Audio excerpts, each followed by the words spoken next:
No, this is not discussing Who. This is discussing Trek. But if you like discussing Who or Doctor Who, you should check out our other podcast Where we discuss who. where we discuss Who, discussingwho.com. But we're here to talk about Star Trek, so won't delay it any longer. You guys ready to get this rocking?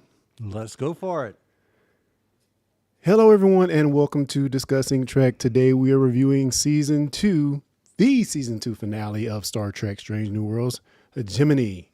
Like always, I'm your host, Clarence, and I'm joined by my fellow co-hosts / Trekkies, starting with none other than Cal Jones. How are you doing, man?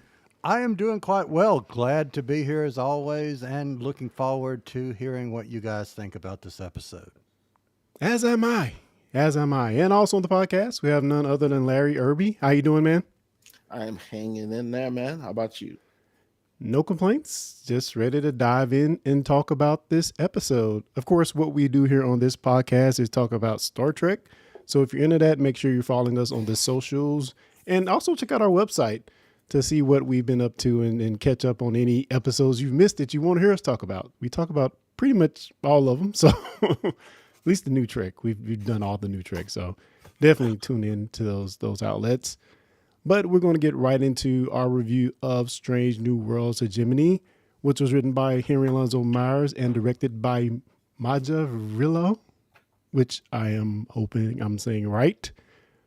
But the tagline here states, when the U.S.S. Enterprise investigates an attack on a colony at the edge of Federation space, Captain Pike and his crew face the return of a formidable enemy.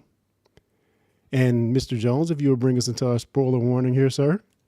So for everyone listening, if you have not seen the season finale of Season 2 of Strange New Worlds, put us on pause, go out, watch the episode, come back, because from this moment forward, spoilers. The spoiler warning has been dropped and we are back to review this episode. But like always, we go right back, Mr. Jones, to Mr. Jones for the beats of the episode, sometimes serious, sometimes comedic. Honestly, you never know. Mr. Jones, do you have anything for us today? Indeed, I do. And this is going to be short, sweet, easy as 1, 2, 3. To be continued. God. Were we really ready for that? Because honestly, I was not ready for that. And in light of, what's happening with the writers and the actors strike going on right now, it may be a very long time. It may be Doctor Who levels of wait for the next season of Strange New Worlds. Stranger things have happened. Not talking about Stranger Things, but seriously. Yeah, and I'll say greetings to everyone in the chat. Of course, we have Wynn Grace and Mary Kay. Thank you guys for joining. And anybody else that might be listening in that didn't hit us up in the chat. But, say hello if you're there. We really appreciate it. And we'll go ahead and go around the horn and see what everybody thinks of this episode. Larry, are you there? Okay. Can you hear me? Yeah. Larry, what do you think of this episode, sir? I wonder what's going on with my camera first, but this episode was good. It didn't blow me away. I felt there was a lot of setup. Just my gut feeling, it was good. I'm not going to say it was close to my favorite of the season because I just felt like we're just setting up. That was kind of it. It wasn't bad by any stretch of the imagination. Just left me a little lukewarm. Yeah, that's kind of the things we always run into. As you know, I keep talking about Doctor Who. Whenever we have to review a two-parter, we always constantly debate, do we just want to review the first one, then the second one, or should we wait and review both of them? But I think maybe there's enough meat on the bone for this one, to have a great review and plenty of interesting things to talk about. Cal Jones, you had any additional thoughts about this episode? I think what I like most about the episode is what is detracting from what we've just heard about, the way it just kind of set up everything. And Larry was talking about how it just kind of, felt like we were building to something but never got there. Well, what I liked most about was having that surprise to be continued. But I agree with what he said. It did feel like it really wasn't going anywhere, but then it couldn't go everywhere because you've got the to be continued. Yeah. Yeah, I mean that's true, and kind of for me, I feel like there were still plenty of surprises to keep us going, and we're going to talk about those, of course. A certain character popping up, which some people have been saying, may pop up this season, so that was a welcome surprise. Also, we got the surprise of actually what's going on with Battelle in this episode. So, kind of thin, yes. But I still think we got plenty of good nuggets in there. Some good stuff with Battelle and Uhura in this episode. So I think I thoroughly enjoyed it. But again, it's just one part of the story. And man, by the time we get to the end, I my jaw is kind of on the floor because like, man. And it's not so much that we have a cliffhanger at the end of the season. Of course, we've done this before, best of both worlds. But the thing is, when we don't have a clear picture of when the next season may be, and again, as we mentioned before, it could be a year, it could be 2 years from now, probably a year and a half at the very least, I would say. Yeah, I agree. It all depends on how far they had come in the writing, how far they had come in pre-production, post, et cetera, and so forth. But you're 100% right. We may be looking at 2025 before seeing the finale of this. Yeah. So we get the captain's log from Captain Battelle aboard the Cayega, and her ship is headed toward Parnassus Beta, where they're to help a colony right outside of the Federation border. And the colony has an old Midwestern U.S. feel. Mr. Jones, was that just too convenient for you, or did you like seeing that? No, I did not. I hated that. I absolutely hated that because the arrogance, and I'm sorry, but there's no other word but arrogance and the same thing, we keep going back to Doctor Who, but the arrogance of Doctor Who that says that pretty much everything that the Doctor does and happens in the UK. Why, of all of the quadrants, of all of space, is not just the Earth, but why the 50s version of, I don't think a lot of people would want to go back to the 50s as per se. I know that was just a facade of how the buildings are supposed to look, but still, I didn't like it. It was simpler times, Mr. Jones. Simple for some. For some, yes. Larry, do you have any thoughts on having this Midwestern feel in Star Trek? Man, that was Mayberry. I looked, as soon as I seen that, I said, okay, this was just a set back there that was convenient. And they said, hey, man, we got to use this, save some cash for the Gorn, which I'm sure we will get to, because that had to cost some cash. Yeah. But I'll be honest, I didn't mind it. It was a little cheesy, but I didn't mind it. It was novel, but still, to me, it just goes, I agree, but it goes into the arrogance. But what do you think, Clarence? Did you like it? I think I'll time in on what Tasha is saying in the chat. It was a set on the back lot. It was which backlot set is not being used when we have to shoot this particular scene. Exactly.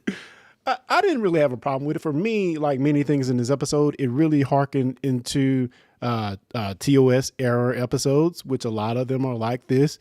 Backlot sets, America or Earth feel, Earth of that time feel. So in that aspect, it didn't bother me that much. I thought it was fine. As are many things in this episode, I think kind of go back to TOS era style of storytelling. I really like the fact that we're kind of on this mission the Cayegas on this mission to just stabilize crops and vaccines. That's a very TOS thing right there. So I thought that was pretty cool to see them doing that. So I thought it was great. And we see another person there that I really did not expect to see, and that's going to be Miss Nurse Chapel down there on the planet on her way to her fellowship with Dr. Corby, she has hitched a ride. We got surprised to see Chapel in these opening scenes here. What about you, Larry? No, not really. I mean, I figured they're basically saying, okay, we've little time has passed. Chapel got off the Enterprise or whatever. We don't really know for how long, but you know, so it was very awkward. Like even I can't even imagine how Spock felt. I felt awkward, and I'm not even in the relationship. Yeah. What a relationship, man. She's liberated now That's from right. that relationship. She's She broken ghosted free. him. Hey, Yeah. what's the old saying? When somebody tells you who they are, believe them. She said in the beginning of the show, "I'm bad with relationships." Mm. Yeah, and unlike what Wingrace is saying here in the chat, that he saw another review say that this is the same backlot that was used in the cello scene for Wednesday, Hmm. which is that the Addams Family's spinoff show that's Oh, on okay. Netflix. All right. Yeah, it That looks makes like the sense. town that they That went makes a lot of into. sense. Yeah, it does. Hmm. Interesting. So Battelle is having Pike having a call. Excuse me. Battelle is having a call with Pike. It gets interrupted. He's we don't really know what's going on, and then we get a priority message from Admiral April to the no. I'm out of order. First, we get the emergency transmission from Battelle to the Enterprise saying that they're under attack and it's the Gorn. So Pike is on high alert because that's his boo thing. His boo thing is under attack. So, it kind of brings something interesting into play where you have a captain that's in a relationship, in this case, another captain. But I think whenever that happens, we often question how they will follow and obey orders, or how they even change the way they command. And I know we've had a lot of gripes with this maybe in the disco era, but I got to ask you, Kyle, did you feel like Pike handled himself? And we can talk about it in the scope of the whole episode. Did he handle himself in a very captain way? Did he compromise his command by pursuing I don't Patel? think he did. I don't think it, if you really look at it from the scope of Star Trek lore in general, not just this particular, situation, it is right there front and center of the same thing that any of the rest of them have done. What I think they did, that they did a very good job of, at least from the viewer perspective, is presenting it in a way that kind of upped the ante a little bit. It wasn't just that they go into a situation where they're presented with something and now they have to make this, are we going to do it? Are we not going to do it? You put characters that we know and care about in the other side of that situation. So I thought that that was something that they don't do. Maybe they do it more than I think they do, but I thought that that was smart because it upped the ante of what was going on, and the fact that you said we've got two people of equal power, not, Yes. Yeah. if let's take Beverly and Jean-Luc. No matter if they had that former relationship, and yes, they had that. I'm talking about TNG, not Picard season 3, but they had that relationship. But he was still her superior. Yeah. These are equal, even though they're in different ships. They're still equal. I like that. Mm-hmm. What about you, Larry? Did Pike compromise his command in any form in this episode? No, I don't think he did. I mean, when they gave him the orders, when he got the orders from Admiral April, he did what he was ordered. He stayed outside of the area, and I love the way Anson Mount plays Pike. He plays him emotional but cool. But I can see Pike going, okay, we're gonna do what we were ordered to do, but I ain't leaving my girl. We're gonna find a workaround. You know what I mean? Yes. And And, go ahead. I'm sorry. Well, I love what he did when he said to his crew, when he does that, he goes, ideas. Like he's Yes. relying on them. Hey, we are a crew. I want your input on what you think.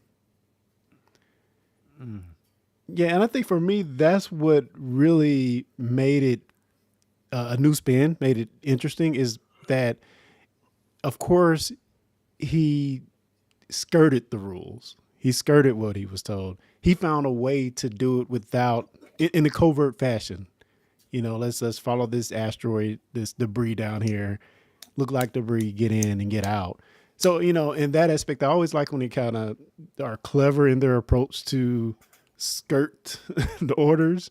So yeah, I really liked it. And I don't, you could say on the face of it, did he kind of disobey? He crossed into across the line in the sand. Yes, he did. But, I think the way that he did it, a very clever way not to get detected, was pretty cool. And, getting to his conversation with Admiral April, I thought it was pretty interesting. And he says this line that I just love, and and maybe it's from something else. I don't know. But and sometimes a monster is just a monster. I've heard something like that before, but Yeah. the way he delivered it, it was so good. The thing the thing that really impresses me about Anson Mount is the fact of him being one of the actors that has the ability to portray so much without saying anything. Yeah. And I think he did that several times in this episode, because you see in the eyes and the eyebrows the thing that he's trying, whatever that is that he's trying to display. So kudos to him. Hey, remember he was Black Bolt, so he didn't get to talk Yeah. at all. Indeed. And he still did a great job. Yeah, definitely one of my favorite things about Anson Mount as an actor. Those looks, man. Admiral April deems this mission reconnaissance only, so they are there. And we find that the Gorn have deployed an interference field on and around the planet. No beaming, communications, or scanning in and out. I thought that was pretty cool and interesting. But one of the things I liked that the Admiral said that I don't know if they're teeing something up, but and we get a little bit of this from Scotty on the planet, but he wants to understand why they attacked. And, we get later on that it's solar flares and they just appeared. I don't know how that's going to play into everything. Is it like a instinctual cycle, like an animal-like cycle? I don't know how they're going to play that, but it still sounded very interesting. To me, there's more there, and even Tasha mentioned this a little bit in her live stream, that it may be more there. So I found that pretty interesting as well. And so let's talk about when we actually will head to the planet and get on the planet, or Parnassus Beta. Erica finally gets off the ship, which I love that she said she's kind of questioning her motives. Because the time that she gets off the ship is probably the worst time she could get off the ship. So I love the little banter back and forth there of her kind of lamenting her choice to get off the ship. But what do you guys think about this away team? This is a very interesting blend. You have, of course, Lon is going to go. You have Pike, and you have Mbinga. We know Mbinga is a fighter, so kind of makes sense. But Kirk jumps in, just barges in and demands to be on the away team. That one felt a little strange. And of course, Erica's the pilot, so she has to go. But what do you think about this ensemble that's going down to the planet? You have any thoughts, Kyle? Weird. I mean, I just felt like with him, it was exactly what you said, was you just kind of stuck him in there. He didn't fit to me. And for that matter, does he have, and this is a question back at you guys, does he have the rank to be able to just barge in like he did? No. I didn't think so. And that's what made it strange was, in all other situations, what are you doing in here? Yeah, but Pike did say that he wanted his command. I'm trying to remember. Did he say command staff in the ready room? Yeah. But now, when Grace just put something in the chat that I think is worth noting, he says that Kirk is their expert on alien biology. So that Makes makes. sense. Yeah. Yeah. Although Lon doesn't think he can shoot a phaser, so Larry, phaser rifles. What did you think about that? Um, I was in love. I was Mm, in love. Pull out the phaser rifles. Let's go. I love when they do something like this and they do it like the sleep. Like I love the Discovery phasers. Those are hmm some of the coolest looking, props they've ever had. And these I really like. I will say it was a little cheesy going, oh yeah, man, we got special guns just for the Gorn. What? but didn't we see phaser rifles in Discovery? I thought we did. Yes, Yes. yes. That's what I'm talking about, man. That was Mm, one of the coolest things in Discovery. Even had your little insignia on there.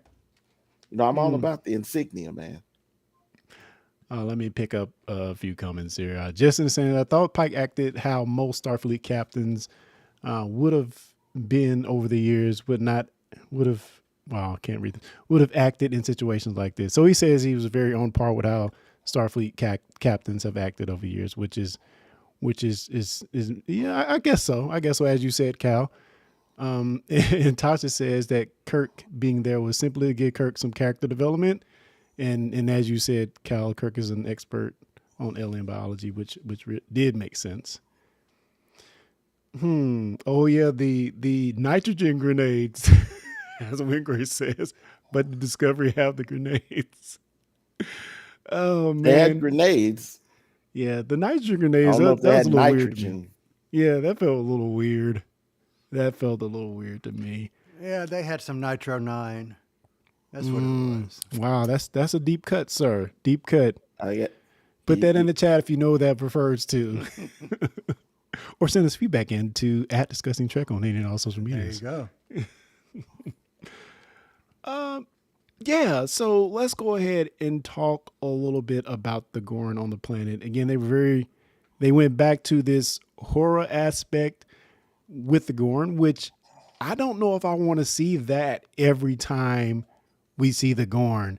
This is the second time they've done it. I think it kind of worked, but I don't want that to be the thing we do every time we see the Gorn. Now, we did get a little bit away from that when we were on the saucer section of the Cayega, which we'll talk about. But on the planet, I'm getting tired of like the horror gremlin like Gorn scenes. It's just kind of wearing thin on me. Any thoughts of the Gorn on the planet? And even, we can go into anything of the happenings on the planet if you like to. Even that certain lieutenant junior grade that we met down there, excuse me. Any thoughts? So let me say this about the Gorn. The Gorn, as they are being presented, remind me of my least favorite. And I may have mentioned this the last time we had the Gorn. They remind me of my least favorite X-Men villains, which are the Brood. And they look very similar. They're insectoid type. They're cold-blooded insect.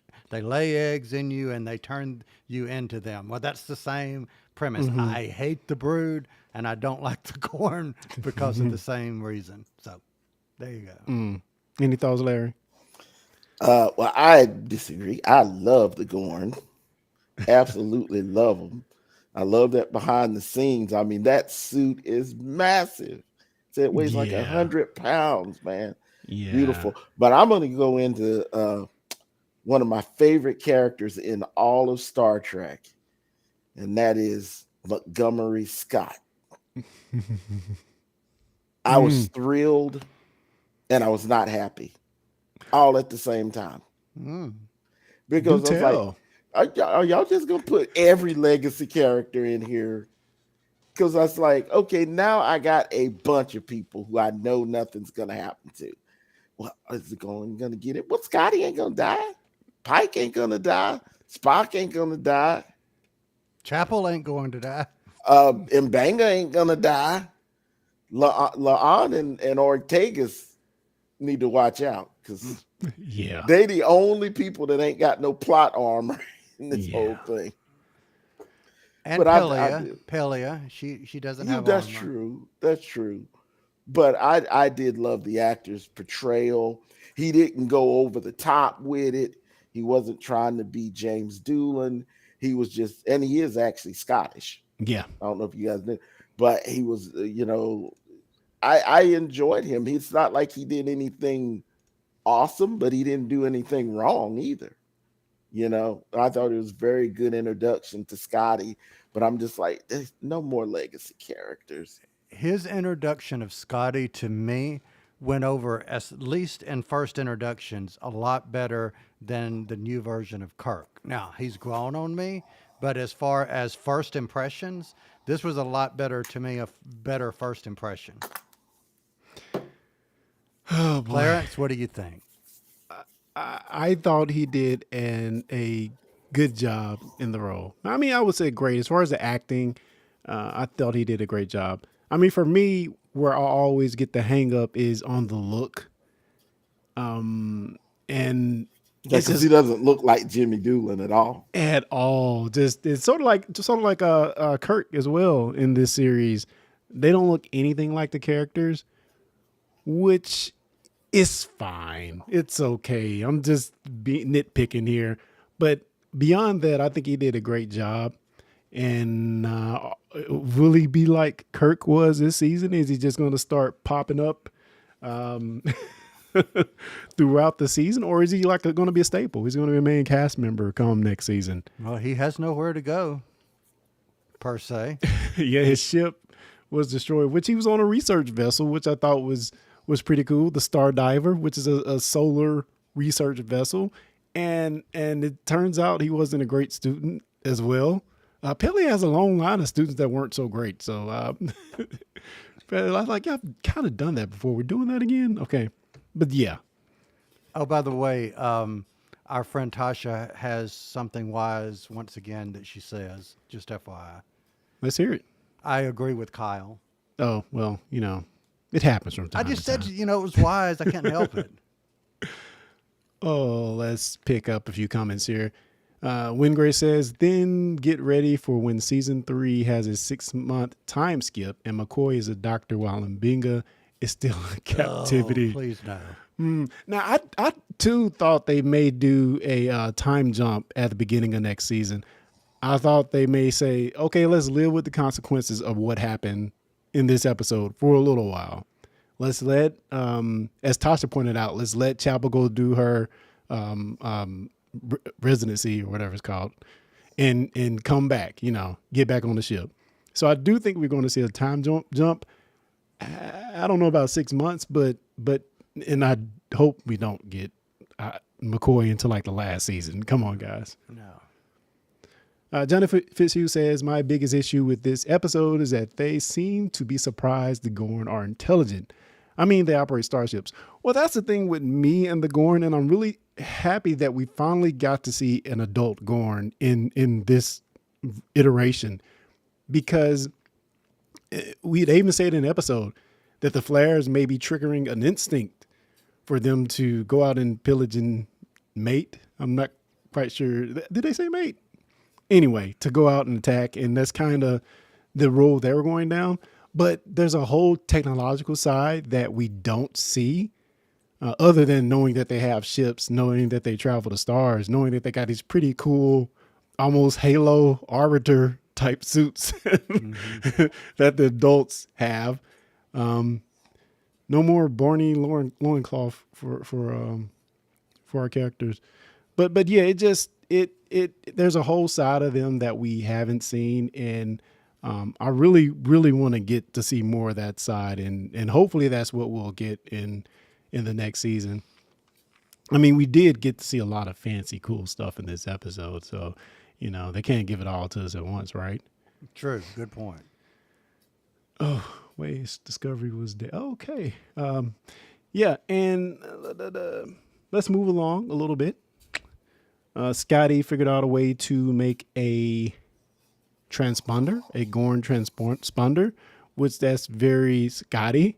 It's kind of funny that it's kind of come full circle, because I almost said, "Oh, Scotty is like Jet Reno," but no, Scotty came first, and they made Jet Reno like Scotty, and we're kind of back all the way around. But yeah, I thought that was pretty cool.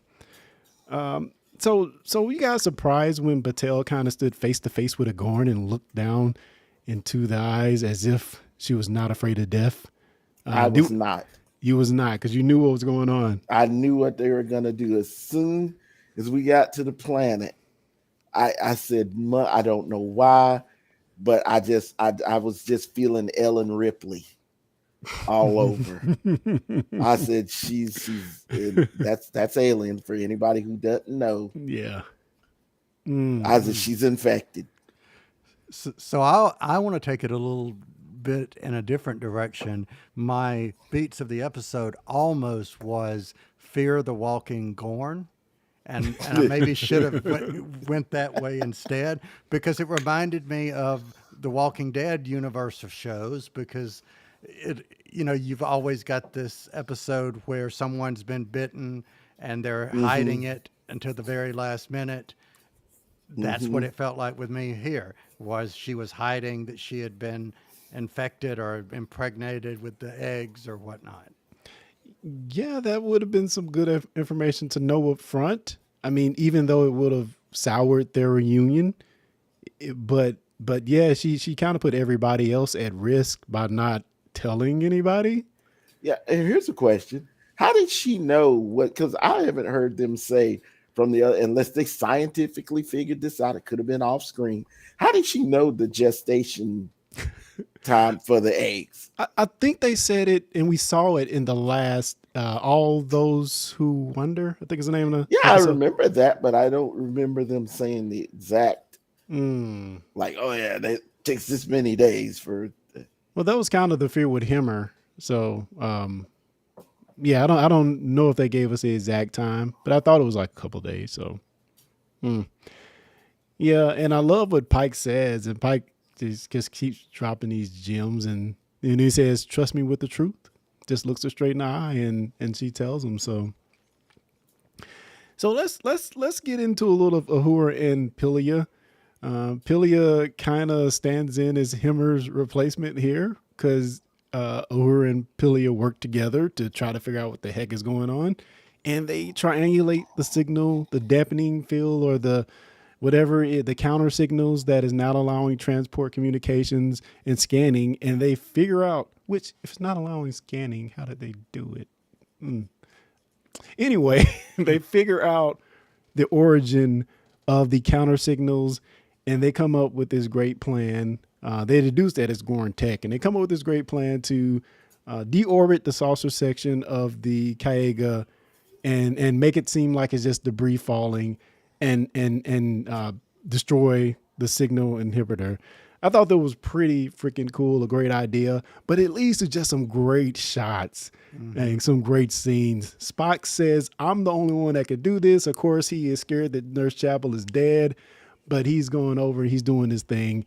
Thoughts on this whole entire sequence? We could talk about Chapel waking to find out she's the sole survivor aboard the Cayega. And even, what Spock does when he goes over there. Any thoughts? Let's start with you, Cal. Let's talk about the Cayega saucer section. Okay, so I love the concept. If you're going to blow up a ship, use the remains of the ship to do something cool, and they absolutely did. So I love that part. Yeah. One thing that I am finding for Pelia is a character thing that is repeating. She's not giving anybody good grades. No matter how brilliant ultimately they are, and she thinks they are, if you notice, the better you are, the harder she was. And I just think that is many of a good teacher. They find somebody that's talented and they make it as hard as possible because they want them to learn as much as they can. That I like. If I were in Chapel's shoes when she woke up, that's scared bleepless. Because I think I would have been. If you knew that you were not only the only one on the ship, but you were the only one on a piece of a ship that had just been destroyed. Yes, that would have scared the bleep out of me. So I think she handled it quite well. So those are my thoughts. Yeah, I think my favorite part was she attempts to do the SOS with the little flashlight. Like, Yes. really?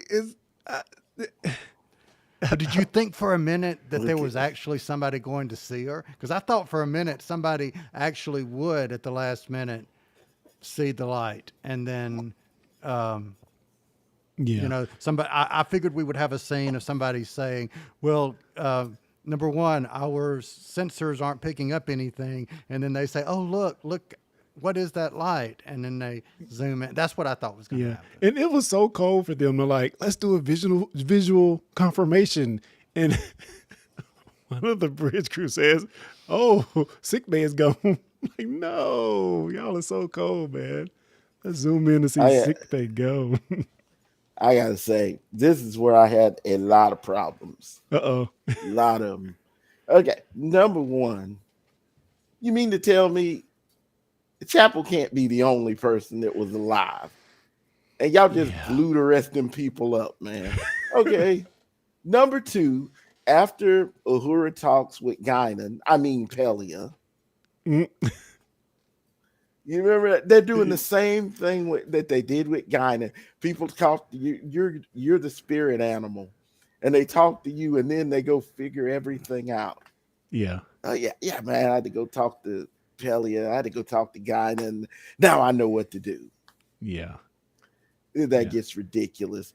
But when she's got the flashlight, oh, Spot just happens to come past the one window that she's at. Are you serious? I don't know, man. I loved it. But here's where they redeemed. I give you, this is where they redeemed. When I saw that male Gorn, not male, but the adult Gorn, my heart dropped. I was like, oh my God. So cool, man. That is beautiful. So cool. That is absolutely beautiful. And I was just like, if I would have been her, I would like what Kyle said. There was a lot of, I would have ran the other, I would have floated the other way. Yeah. Now, to me, they took a lot of inspiration, and maybe other movies or properties as well. But to me, it looks a lot like the Arbiter on the Halo series, if you've ever played that game. Even from They look a lot like them. Yeah. You think that's by accident? Can't be. They have to be Can't fans of be. Halo. Because I watched the new TV show, and they look a ton like that. But that being said, if you mentioned, you mentioned the Ready Room up top. If you haven't watched the Ready Room,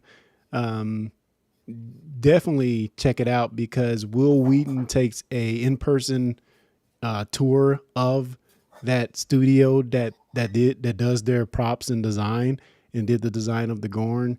And yeah, it's pretty cool. Pretty cool that an actual, I didn't really know if it was CG or what they were doing there, but it was actually a man in a suit.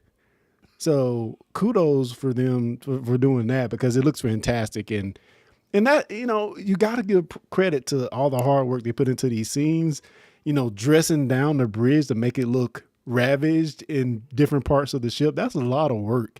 And to me, they did it expertly. It all looked great. And I never questioned what was going on, even though there was a lot of CG and flashy and things going on. I thought it all felt natural for the show, and it just really worked for me. Yeah, it didn't feel like a suit, like it felt CGI in a good way. It didn't feel like, oh, well, you just got a guy in a suit. Yeah, they actually looked better than the Covenant Warriors, I felt. Yeah. Not putting that show down. I love that show. But it was so cool. I love the tail. I love the addition of the tail. Yeah. Because and I'm telling you, had that fight gone down with the two of them and it had been not in 0G, they would have been toast. Been over. Mm-hmm. Well, didn't Archer fight a Gorn in the Mirror Universe? Did that happen? We don't talk about that. And that That was more reptilian like than the one we saw on TOS. You're So mistaken, Clarence. There was never a Gorn on the Enterprise. okay, That's a lost episode. all right, mirror universe, man. Oh well, let's try to pick up a few comments here real quick. Whitney's, excuse me, Justin34 says, I like horror aspects, but I would like to see it lead into a more in-depth depiction of Gorn. They're very complex. Hope they pull off more of the books and comics for future episodes. Yeah, I want them to, I agree with you. I mentioned it earlier. I want them to move away from the horror aspect just a little bit because they seem really interesting and really cool. So there has to be a lot of story to tell there. Not sure how much of that story they really can tell if we're thinking about canon. But Hmm. Larry, help me out here. Isn't canon blown out the window at this point? Here's the thing. I quote the great Leonard Nimoy. Instead of asking what's canon and what's not canon, what you need to ask is where can Star Trek take me this time? You Mm. know? So little changes here and there. And let's be honest, you can't do something that's supposed to be a prequel to something done in the 1960s and not change it to be more current, you know? Mm. So, oh, I was going to say one thing too. On Star Trek Online, the Gorn have many different subspecies Mm. within their species. Now, I don't know if the TV show is going to do that, but that's why you see the smaller versions of them, and then you see the adult.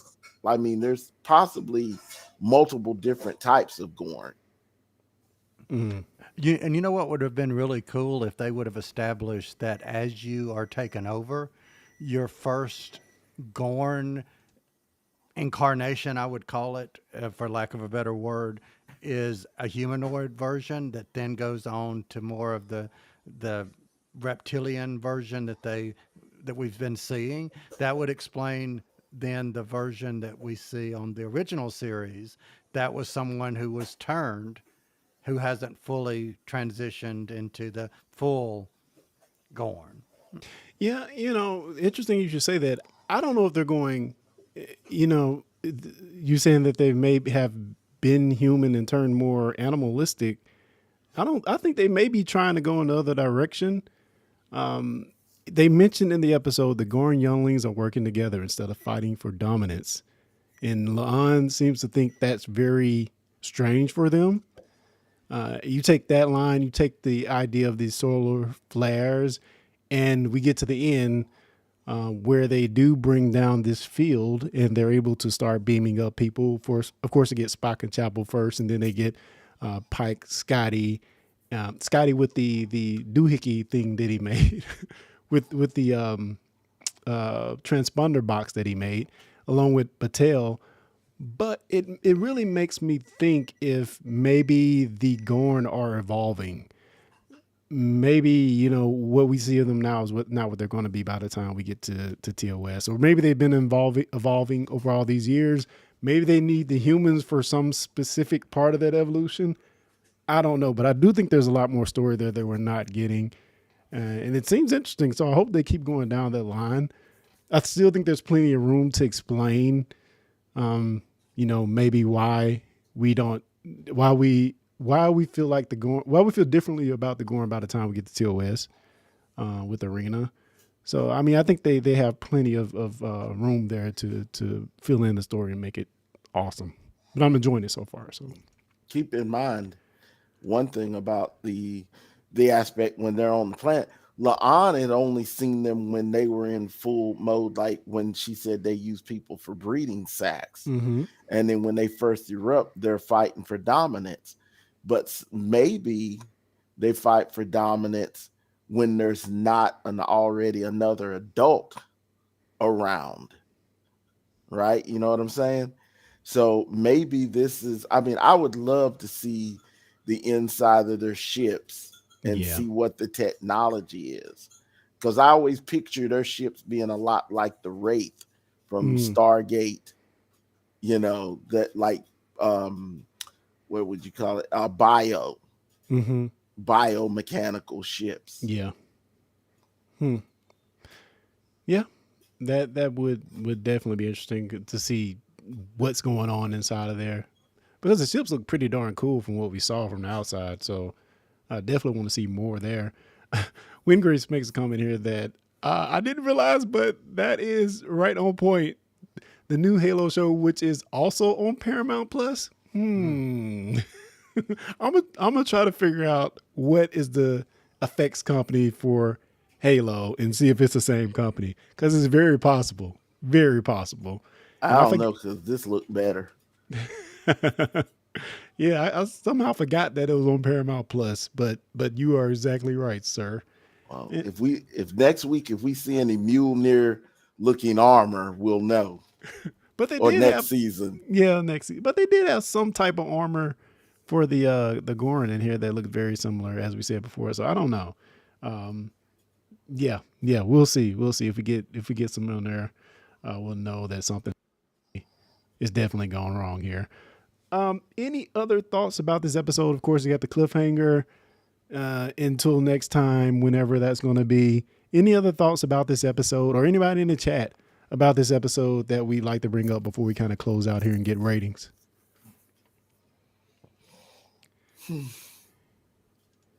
And if not, now I'm gonna add real quick. I love how Ona was like, what are orders, sir?" She's so good. Any other thoughts? Chat room? Nobody? Okay, let's move on. I Go will ahead, Kyle. I will add one thing really, really quick, which is at one point I was writing some notes and I was listening while Ethan Peck was doing line as Spock. And he delivered it so well, just listening to the cadence, listening to the tone. It was very Leonard Nimoy-ish, I'll say. So, I mean, I'm giving him a compliment, as he really, really channeled Spock, in my opinion, really well. So Yeah, it was great seeing him and Una in command, and him as the number one in this second part episode. I really like seeing that. Let's go ahead and get ratings for the episode. Mr. Jones, if you'd like to go first, sir. I'm going to come down at 4.5. 4.5 for Mr. Jones. I'm going to go a little bit higher. I'm going to go to 4.6. I thought it was a solid finale, harkening back to Trek of old. And, it's funny that we keep getting these shift in tones in episodes, but to me, they knock them all out the park, or they have knocked them all out the park. And this is just another example of just All right, so I'm going to go to 4.6 only because I just remembered Pike having that one little line at the very beginning where he referenced the fact that they were singing last Yes. episode, and I love that continuity there. So 4.6, Yeah. I'm changing. For a show that's not serialized, like they said, yeah, they do a great job of pushing character development from story to story. So I'm really loving that. Larry, what is your rating for the episode? And people in chat, what are your ratings for the episode? I'm gonna put one other thing out there before I give you my rating. All right. I do love when Pike said a monster is just a monster, and then when April shot back at him, he kind of felt almost, you could see a twinge of embarrassment at the way he had acted, and the fact, just assuming that these creatures are monsters just because you don't understand them, But I'm falling at about a 4.5. All righty. 4.5 from Larry. And Kyle, would you pick up some of the ratings from the chat for me, sir? I certainly will. So we have from Retine 4.5 because of the cliffhanger. She says that just, let's see, where was it? Because it just hurts her feelings. I got it. Yeah, I could see cliffhanger. That's that. tough. It's tough. I could see that. All right. We get a 4 from our friend Tasha. And Windgrace comes in with a 4.25 or so, but it kind of depends on the resolution. Indeed. And one more in here from Yes, Justin34, indeed. saying that I really enjoyed the episode. 5 stars. It was great, and I'm excited for Discovery. Oh, are we just skipping over Lower Decks, huh? No, I'm excited for Discovery too. And am I excited for Lower Decks? We'll talk about that in the next episode. I don't There want you go. to start bringing it up right now. But guys, wow, end of the season has been fun. We may do a season review next week. I'm not quite sure, but in any case, we will be back next week with something. But thanks to each and every one of you for joining us for not only this episode, but the entire season. It's been fun, and too bad we gotta wait for who knows how long for the next Forever. episode of Strange New Worlds, because it's really been fun, man. I enjoyed these live reviews. So again, hats off to each and every one of you guys for joining. It's been a great time. And with that, we're gonna end things. So until next time, guys, live long and prosper.